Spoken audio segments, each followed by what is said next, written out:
I've been lecturing now for 33 years, and I'm telling you, today versus 33 years ago, I'm better.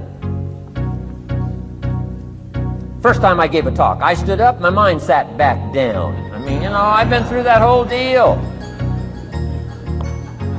Opened my mouth, nothing came out for a while. My knees are banging together, the sweat's pouring off my face, I'm shaking like a leaf. It's called terror, in case you haven't tried it. It was first attempt. But I'm telling you, I got through it, and I did it again, and I got through it, and I did it again, and I got through it. And now, of course, I can lecture for a few hours in one day. Anybody can get better, develop the skills, okay? Handle the upcoming winters. Don't wish away the winters, that's called naive. Wish for the skills, wish for the strength, wish for the wisdom. Here's the second major lesson in life to learn. Learn how to take advantage of the spring. Uniquely enough, spring follows winter. And pray tell, how often? 6,500 times. I mean, those are good odds. I'd gamble on it one more time. I mean, those are good odds. Every time. You can't beat those odds. Spring is called opportunity. Another day is called opportunity. Days follow nights. How about that? And how often? Every day.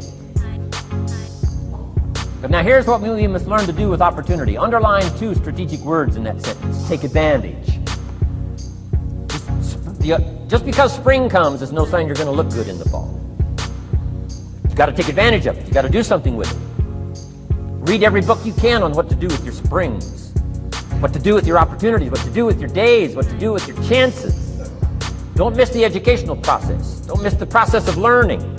To understand, opportunity keeps coming, but the key is taking advantage, taking advantage.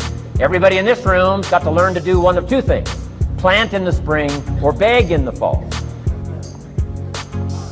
And it doesn't mean you can't become a sophisticated beggar, but you don't need the reputation. Learn to plant in the spring, take advantage. And there's an urgency here on springtime because there's just a few springs, handful of springs offered to each of us. So take advantage swiftly and quickly. Don't just let the time pass. The Beatles wrote, "Life is very short." And for John Lennon it was extra short. For Michael Landon it was extra short. But life is short. At the longest it's short. Don't just let the springs pass. Take advantage. Seize the day. Seize the moment. Seize the opportunity. That's the key. Springtime. Life is fragile. Life is brief. Elton John sings she lived her life like a candle in the wind. It's fragile. It's brief. Whatever you're going to do, you got to get at it. Don't just let it pass away. Here's major lesson number 3.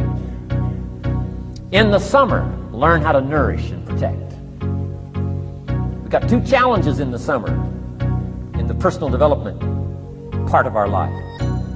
That is, become capable, powerful enough in the summer, and wise enough in the summer to nourish what's good and defend yourself against what's bad. Nourish and defend. Summertime is an interesting time. It holds the possibility of the promise